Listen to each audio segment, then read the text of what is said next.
That Sober Guy podcast contains adult content, merciless truth, and emotional nudity. Listener discretion is advised. I'm Shane Raymer. You're listening to That Sober Guy podcast, and we help people stay sober. Hope you're doing well. Good to be here. I'm glad you're here. If this is your first time to the show, welcome. Good to have you. You're in a good place, as they would say.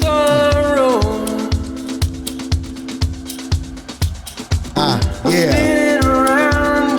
I should plug Humans here. If you like this intro song, it's by the group Humans. You're never bringing me down. Humans Music. Check them out. They got a lot of good jams. Shout out to those guys for supporting That Sober Guy, letting us use some of their tunes for the intro and outro. And shout out to Robbie, too, from Humans. Haven't talked to him in a minute, but I hope he's doing well. Need to connect with that dude. Great musician, great singer. I know he was a new dad not too long ago, so it's always awesome. Custom agents in Cincinnati seized 44 pounds of cornflakes covered in cocaine instead of sugar. Can you believe it? Thought it was an interesting story to hit on, so we'll get to that. We're also going to read some emails. Hear a voicemail from both Chris A and Chris P. A couple of Chris's hollering back, so thank you for that. Colin had a question about dealing with anxiety, and I did respond to him on the locals chat, but I figured, or the locals community, whatever you call it, I figured though that I might address it a little bit on the podcast as well, because I know it's something I've been dealing with here and there, and I know a lot of people deal with anxiety, the ups and the downs, trying to figure it out. So we'll talk a little bit about that and acceptance, which kind of rolls right into that today out of Transitions Daily, which is a great tool. It's a daily AA email, and the link to it is in the show notes if you want to sign up for that. It just gets delivered right to your email box, and then like I read it in the mornings. One of the first things I do when I start my day while I'm sipping on my coffee. It's a good way to start. But we'll get to all this in today's podcast. First, let's quickly talk about locals. And a couple of other announcements. I just created That Sober Guy podcast community on locals, which is really fucking cool. I'm really enjoying it. We've had a lot of people sign up. It's kind of like Instagram meets Patreon. So I'd love to have you in there. I'd love to have everybody join.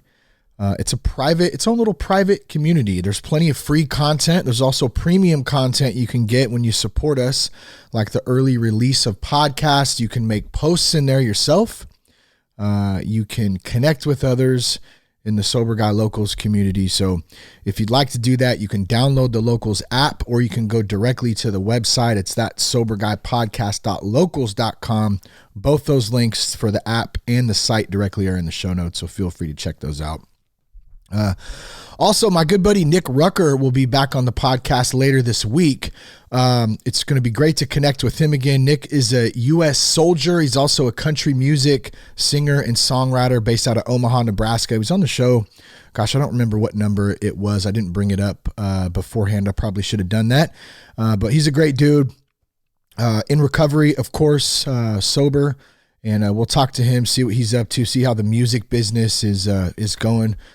I got a lot of friends and people that I talk to that are in the music business, and it's a shitty thing right now, I gotta say, for both the artists and the fans like myself. Like, I would love to go see a show, as a fan and just somebody who enjoys music and likes to go to a small venue and hear some tunes and hang out.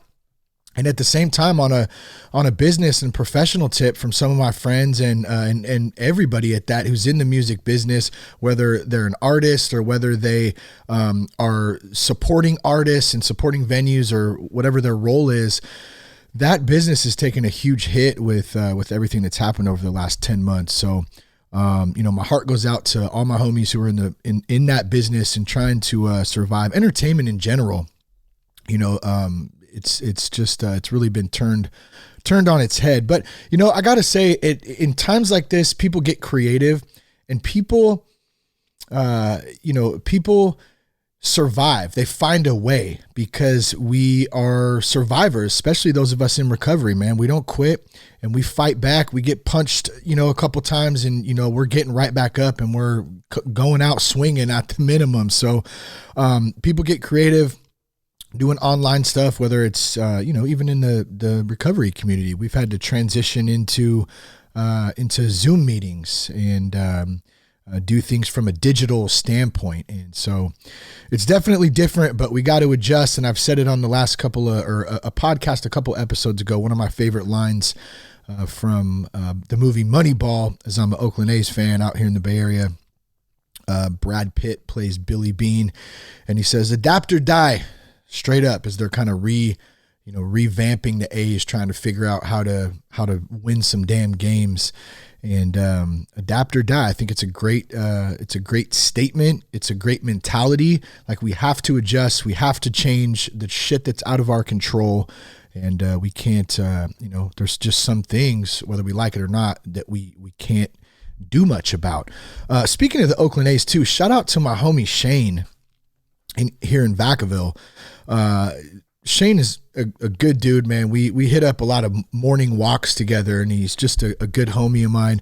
He hit me up the other day. He was having a garage show. Dude, he's got a dope collection of shit. He collects like old vintage, all kinds of stuff, from records to old like oil cans and signs and antique stuff. And he's got a whole garage full of shit. And I hope he starts his store here soon. He's been looking to do that or create a kind of a market for it, which he kind of does on the side. But he hit me up anyways, and he goes, "Hey bro, you want a Battle of the Bay poster?" I was like, "What? Do I? Hell yeah, I do." For those who don't remember, Battle of the Bay was 1989 when the Oakland A's played the San Francisco Giants, and the earthquake happened. I believe they were at Candlestick Park when the earthquake actually went down. It was live on TV, and you could see the stadium shaking, and that was a crazy ass time. I was only 8 at the time. But I do remember that being just like, holy shit, like, wow, this is insane. And of course, we know who ended up winning that series. The Oakland Athletics did. Thank you very much to you, San Francisco Giants. Take that. Don't care about that shit. I did enjoy, though, going to Candlestick Park and watching the Giants back in the day. Will Clark, Chili Davis, Kirk Benjamin. Was it Kirk or Kurt? Kurt, maybe it was Kurt. Kurt Benjamin. Man, they had a lot of good Giants players, and those were the days, man. Those battles, Bay Area battles like that, were definitely fun. So shout out to Shane, appreciate that, man. And I can't wait for some baseball, man. Again, I hope that I really hope they can keep all the political bullshit out of baseball, out of sports particularly. I don't watch much sports anymore because just like pretty much for that reason. And I'm tired of seeing, $1 million athletes bitching and crying over stuff. It's fucking annoying, to be honest. So it's been kind of a turn off. I have been on some hockey lately, watching a bit of that, which is fun. I feel like that's kind of probably the last manly sport where if you, if you're going to mess around, you're going to pay a price for that. And we're just going to throw the gloves off and fucking throw down. That's how it should be. That's how it was back in the day, and shit got settled. Now, I'm not advocating fighting all the time, but shit, sometimes a motherfucker needs to get punched in the mouth. You know what I'm saying? And we live in this kind of sissy lala ass society today that, man, dude, it's like, where's the old school, where's that old school mentality, man? When shit wasn't all weird and people were offended by every little thing. Anyways, I'm not going to get on a soapbox here. I'm totally off of what I had planned to talk about anyways, but that's the beauty of doing the show, right? We can just kind of have fun and roll off the cuff with it. I think that's why a lot of people enjoy it. In any case, back to Nick Rucker. He'll be on the podcast. Be sure to check us out at thatsoberguy.com. You can leave us a voicemail there. You can send us a message through the contact form.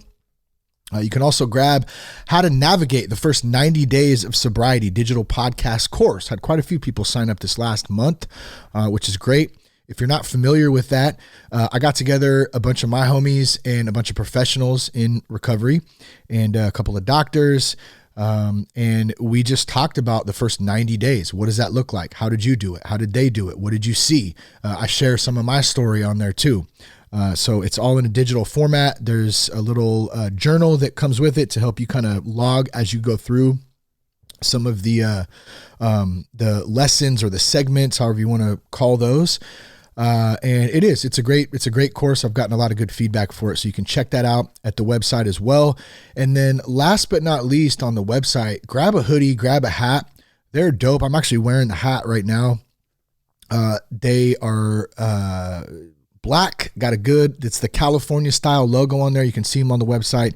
It's a Yupong hat, so it's a good quality snapback. I think they got the dad version too. If you're more of a dad version hat guy with the curved brim, I'm kind of both. I like to have a flat brim or a curved one. Depends on how my balls are hanging that day, what I'm feeling like. Are you in dad mode?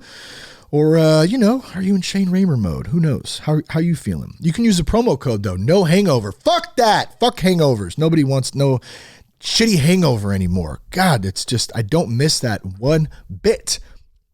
But you can get free shipping on any purchase of hoodies, hats, t-shirts for that sober guy through the end of the month of February. So what is the date today? I don't know. We got about another week or so as this goes live for free shipping. Use the promo code No Hangover one more time. And then if you need a meeting, do you need an online Zoom meeting? I got a great meeting for you. I've gotten a ton of great feedback from it because people have been checking into it from the locals page. And I think Colin left the meeting on the locals page. So shout out to him. Appreciate that. Left the link on there so you can find it. But it's an online AA meeting, Fourth Dimensioners. A lot of great people in there. 9 p.m. Eastern, 6 p.m. Pacific. The link's in the show notes. So if you need a meeting, please hit that up. All right, what else, man? We got a few things to cover today. I wanted to share a little bit. I met a guy named Quentin today. They're doing some work at my house. So for some piping issues, my gas meter, they were looking in some pipes and stuff, and they were getting set up this morning, and the guy came to my door to let us know we were here and this and that, and we got to talking a little bit, and it turns out that he knew my sister. They went to school together. So that was cool. Small world, right? He's like, oh yeah, tell her I said what's up. Hope she's doing good. Well, we get to talking a little bit more. And then it kind of hits me after he realized he knows my sister. He also realized that I spoke at a safety kickoff that our company did. I don't know, last year sometime. And I speak at these events sometimes about a program called a peer volunteer program, which basically helps people who are struggling with addiction. So I'll go around and I will I'll share a little bit of my story, give a presentation, talk about the resources that are out there for people to get some help they need for themselves or a loved one. That's it in a nutshell. And so a lot of the time, I don't hear and you wonder sometimes when you do these types of things, like, man, did anyone get anything out of that? I really hope that at least one person heard what I was saying or could relate to some of the things. Well, when I talked to him today, he said he's been sober 7 months.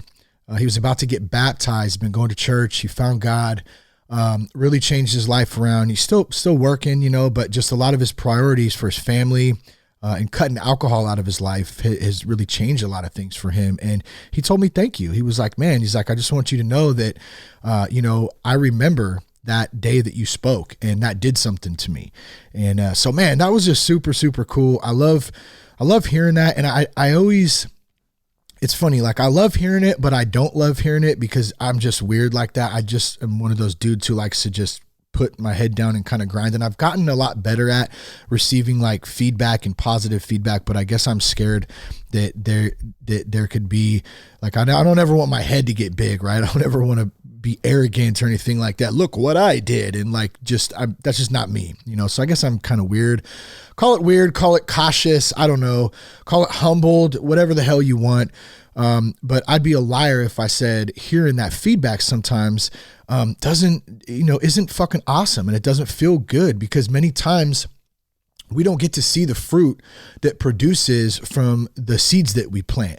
So when we get to speak into somebody, when we get to give a presentation or have a conversation with someone at the coffee shop, or we run into somebody that we haven't seen in a while and we get to talking, sometimes, we get to make an impact on other people, and rightfully so the other way around. There's been plenty of times when I've talked to people and they've made an impact on me, and I might not see them ever again. Maybe it was a one-time, passing, or maybe you just don't talk to them or you forget, and you don't get to thank them for impacting you or whatever. So that was really, really cool, man. Shout out to Quentin again, just for sharing that stuff. It was really, really neat to see. So I also want to give a shout out to all of our supporters on locals this week. Really, really cool. You got Squirrel, who just joined. Shout out to him.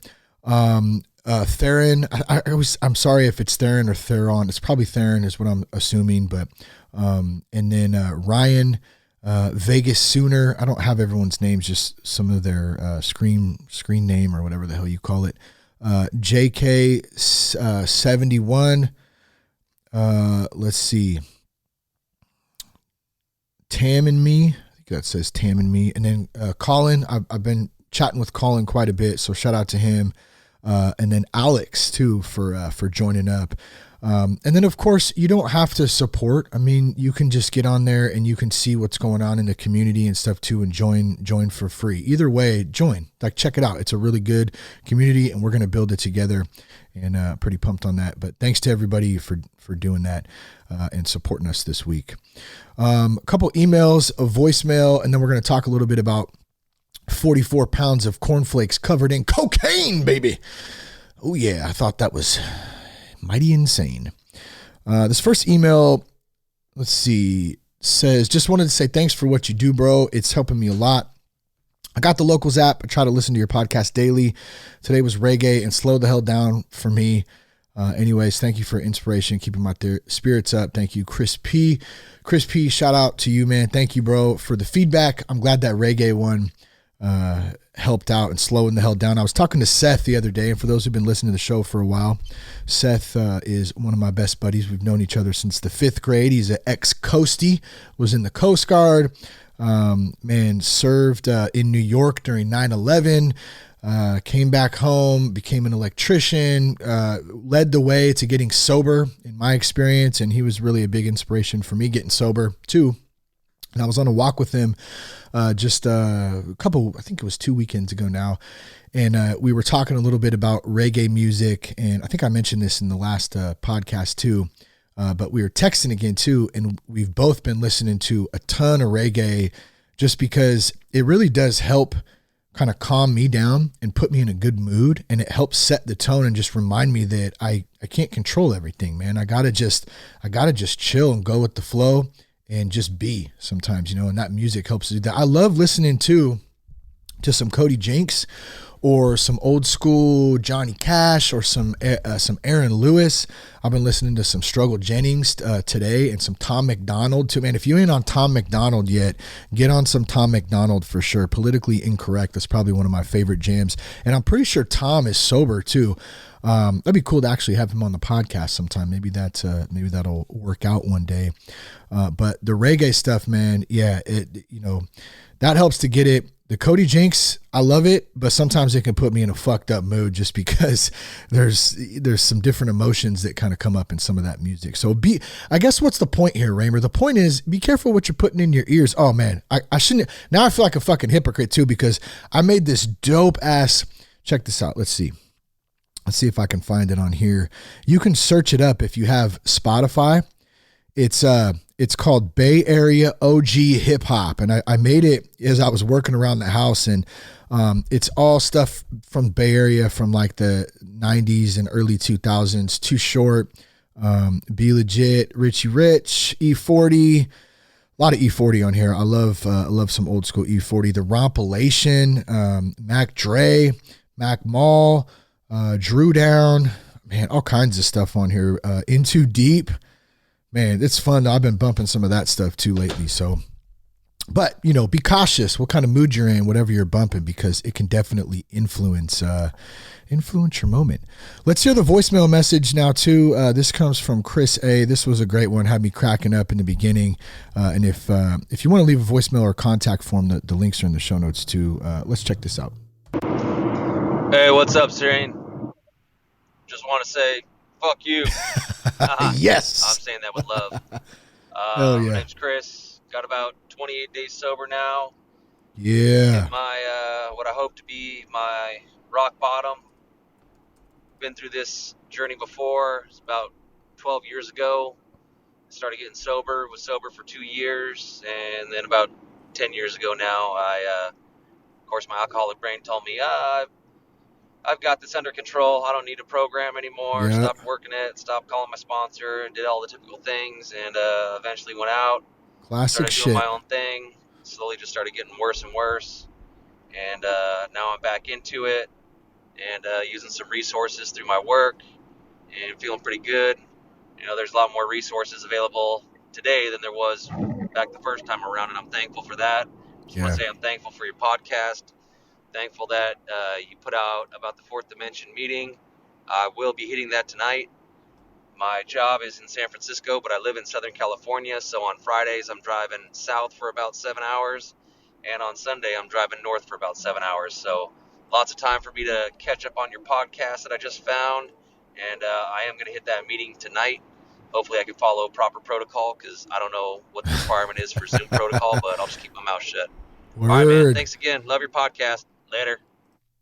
Dude, right on, Chris, dude. That was a great message, man. I had a huge smile on my face when I first heard it. So number one, you just hit me up, and we actually chatted a little bit today, and you just hit 30 days sober. So let's get a little round of applause for that. Congrats on 30 days. That's a huge milestone for so many people. And I understand you already had some time before, so you obviously understand. So whether it's your first 30 days or your 10th 30 days, to anyone else out there, it doesn't matter. As long as we keep trying, we don't quit, we don't give up, we learn from the mistakes that we make.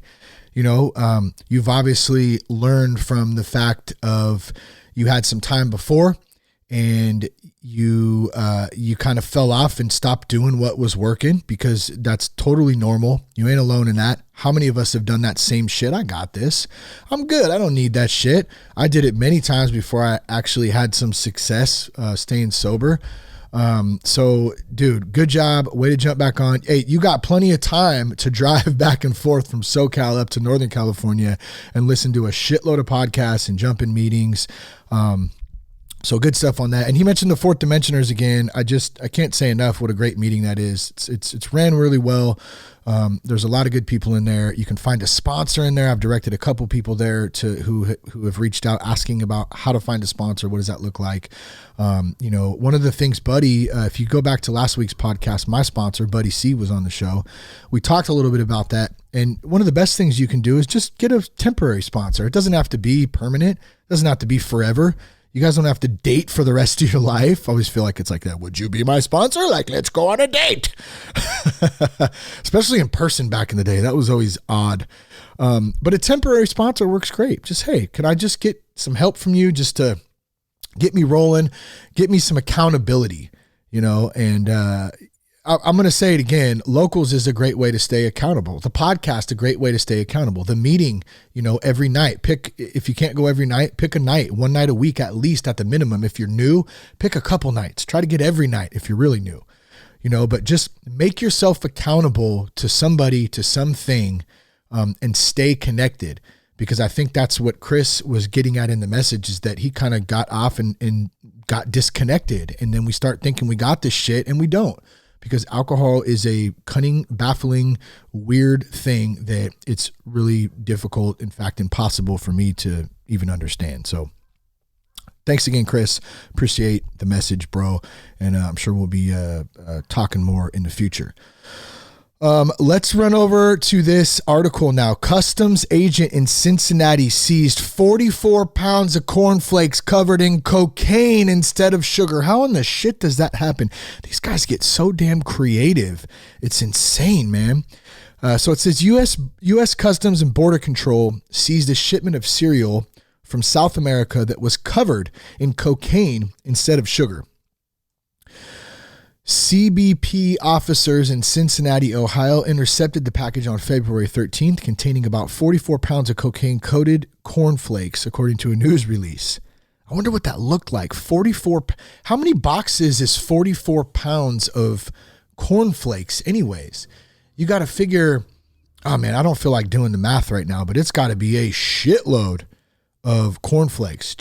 And then what I was thinking is, how in the hell do you get that? How do you get the cocaine off of the flakes? Are they just dusted in it? So maybe like it's like a dusting at the top, but maybe there's a good pile of it down below. I don't know. Something I was thinking about earlier. But while working on the incoming freight, came in from Peru, it looks like. CPD narcotic detector dog named Baiko flagged the serial shipment going down to a private residence in Hong Kong. Oh, interesting. So the dog sniffed it out, was like, hey, these cornflakes, something's jacked up on these things. Come check these out. So upon further inspection, the officers go over there. They found and tested the white powder on the cereal, and it tested positive for cocaine. I used to have a sound bite for a cocaine one. What was it? I think it was from Blow. And he was like, I can't feel my face, man. It was Pee Wee Herman. What the hell is his real name? Paul something. I can't remember. Great movie, though. Haven't seen it in a long time. Probably give me flashbacks, so I might not want to watch that. Any case, the men and women of the Port of Cincinnati are committed. Hold on, let's do this in the voice. The men and women at the Port of Cincinnati are committed to stopping the flow of dangerous drugs, and they continue to use their training, intuition, and strategic skills to prevent these kinds of illegitimate shipments from reaching the public. Cincinnati Port Director Richard Gillespie said, "Great job, Dick. Great job." I'm just kidding. I'm not making fun of him, but I'm making fun of him at the same time because shit, we got to have a little fun sometimes, right? But great job, Dick Gillespie. I never understood that. Richard, if your name's Richard, I apologize. I'm not trying to be an asshole. It sounds asshole-ish. We just had this conversation the other day. How does Dick come out of Richard? And I still don't quite get it. Maybe somebody can, Rich, I can see Rich. But where did Dick come from? That might be have to look up one day. I'm going to have to look that up. Not going to do it now. I want to keep the show moving. On a typical day in fiscal year 2020, CBP said it seized 3,677 pounds of drugs at ports of entry across the nation. Drug traffickers have long used creative methods to try to ship cocaine, which leads me to think, how many other shipments have got, okay, they got this one. Congratulations. Awesome. Got lots of drugs. Lots of cornflakes covered with cocaine. How many other shipments have got through there for the one that they got? Was there 100 more that got through on Frosted Flakes? Or they were put up. Here's another one I thought would be a good creative method. Use Fun Dip. Remember Fun Dip from back in the day, the little stick? You could get tons of packages of Fun Dip and then just fill them with Coke, and God forbid they would ever get to children. That would be terrible. Holy shit. That's a bad idea, actually. Terrible idea. Cornflakes, I guess the same thing though. Like what if one of those boxes, holy shit, I just thought of this. What if those boxes somehow, some way ended up on the shelves in stores? And some dad was like ready to go to work for the day, and he had his big ass bowl of cornflakes and was like, yes, oh man, he would be fucked up he'd be driving hella fast to work. He'd be talking hella, man, I'm just really, really happy to be here today. How you doing? I'm ready to work. I'm ready to go. What are we doing today? What are we doing? Oh man, I gotta get some more cornflakes.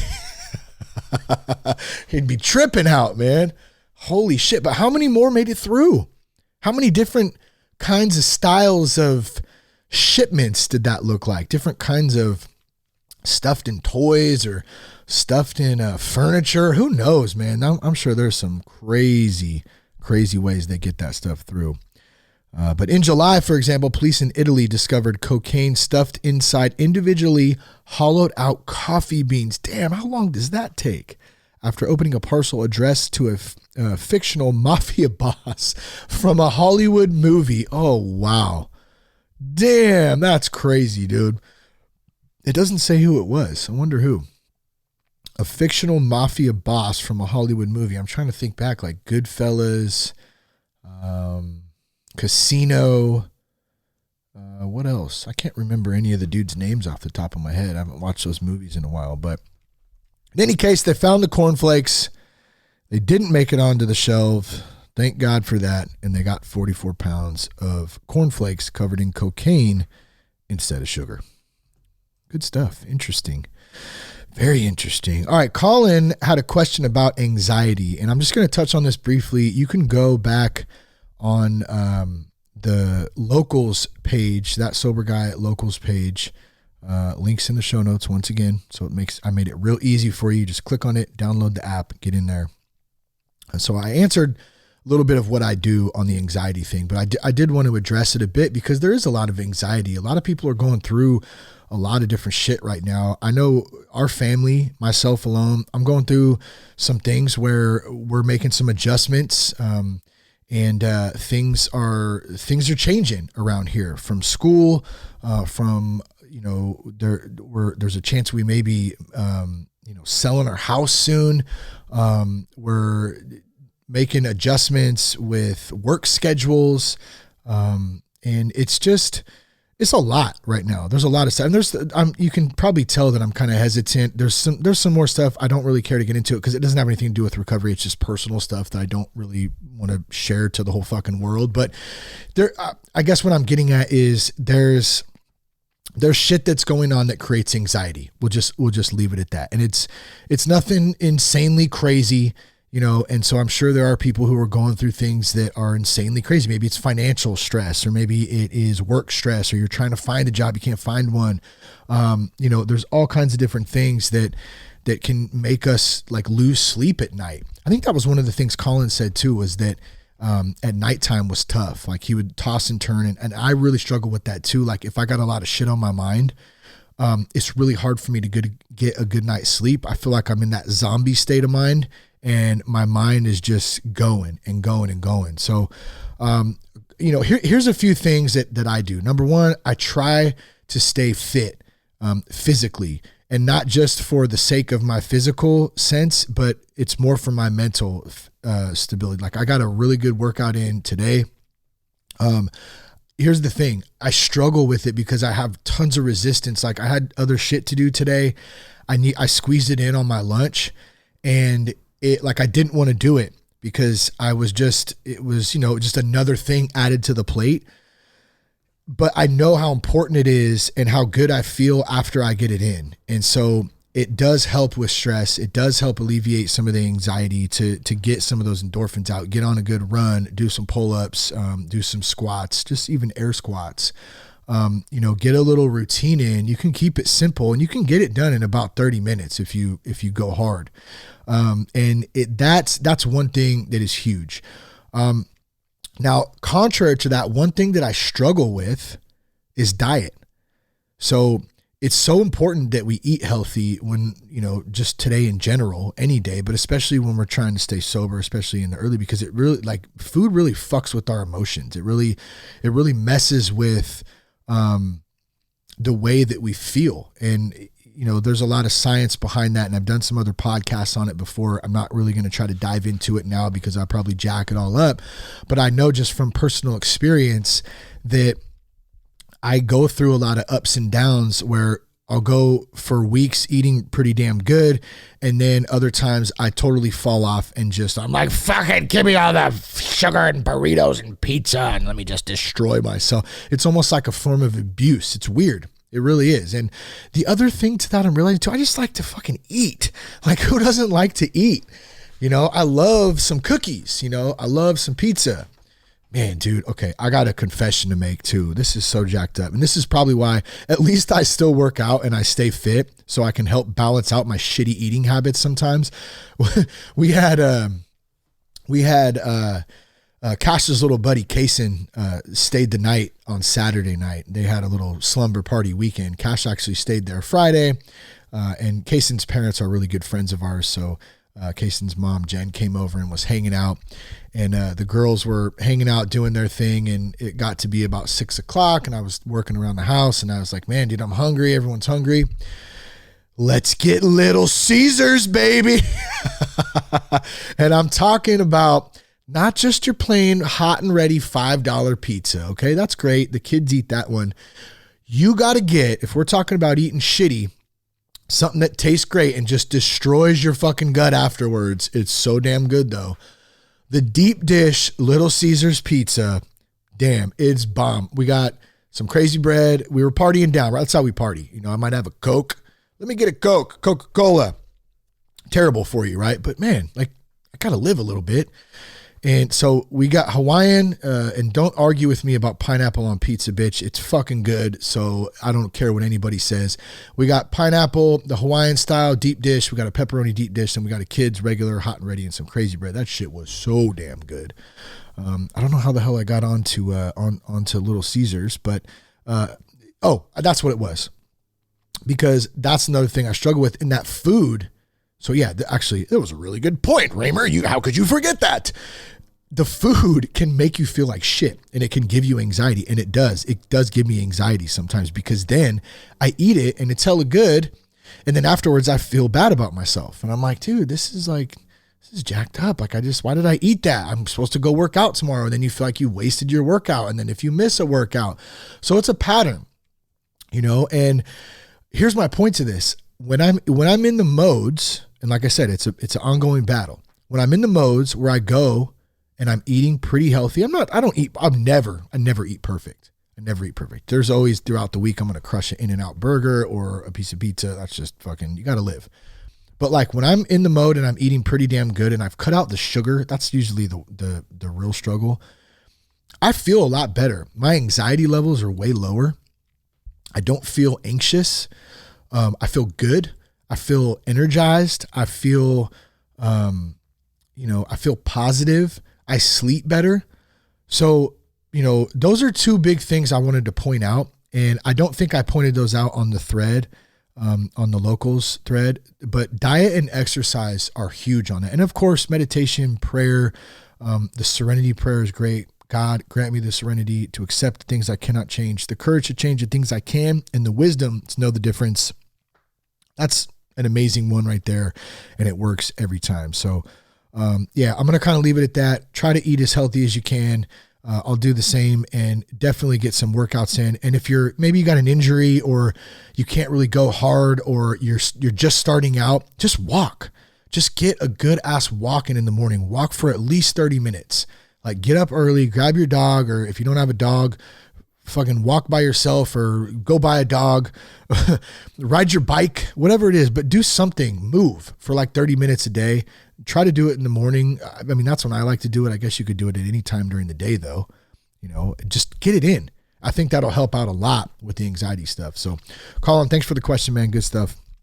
Let's jump over to Transitions Daily, talk a little bit about acceptance, and then we'll wrap up this podcast for the day. Like I said, you can get the links in the show notes if you want to get the AA Transitions Daily email directly to your inbox. It's a great way to start your day. It says, AA thoughts for the day: acceptance. Our very first problem is to accept our present circumstances as they are, ourselves as we are, and the people about us as they are. That goes back, can't control people, places, things. This is to adopt a realistic humility without no genuine advance. This is to adopt a realistic humility without which no genuine advance can even begin. So we have to find humility. We have to be humble. We have to sit back and realize that we don't have control over everything, not even our lives, before we can actually start to move and make progress ahead, is what that's saying.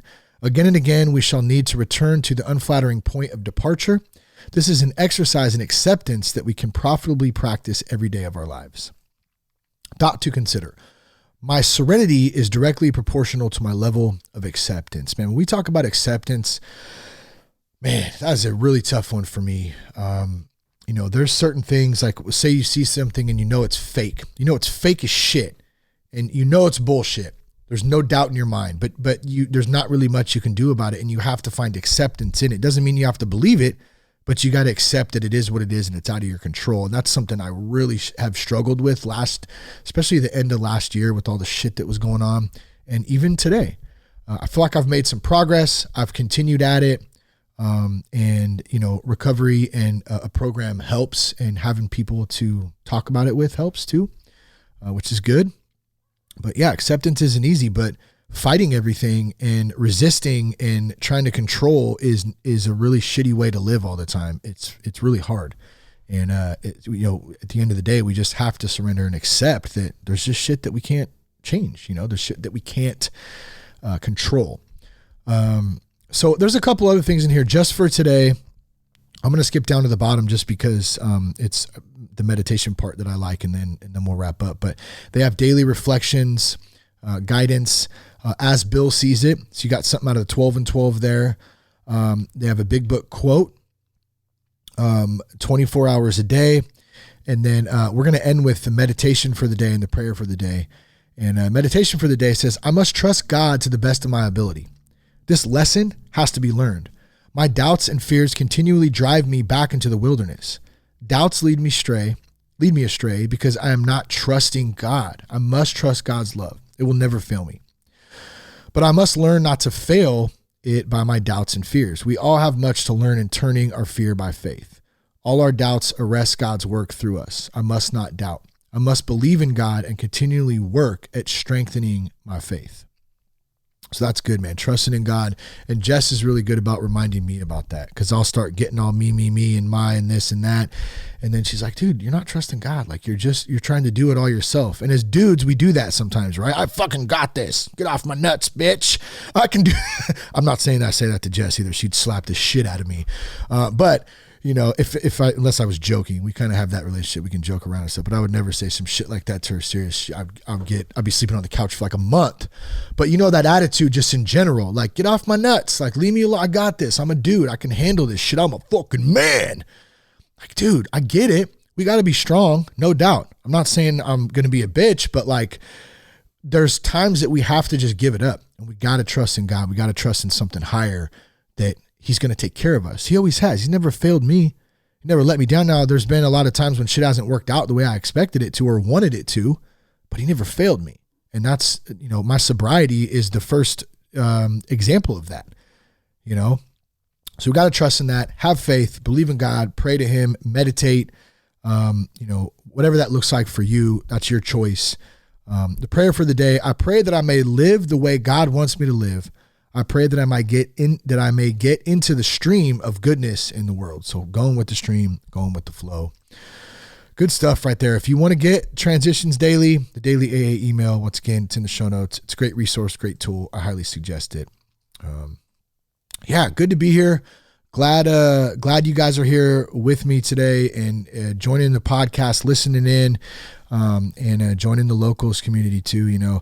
For those, real quick, I ditched all my social media, man. I had to start over from scratch because the social media platforms do not align with what I believe to be free of censorship and thoughtful conversations and debates without getting angry about stuff. If you don't, you better see it my way or you're a bad person. Like I can't roll with that shit. And it just seemed that like all those platforms were really going that way. Censorship, just weird stuff. So I was like, fuck it, I'm done.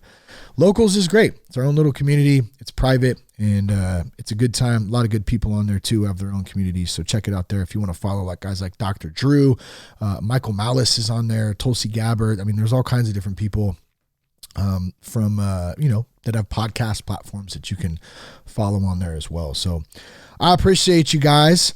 Thank you again for listening to the podcast, for supporting the podcast. Tell a friend, let a friend know about the podcast. I would appreciate that.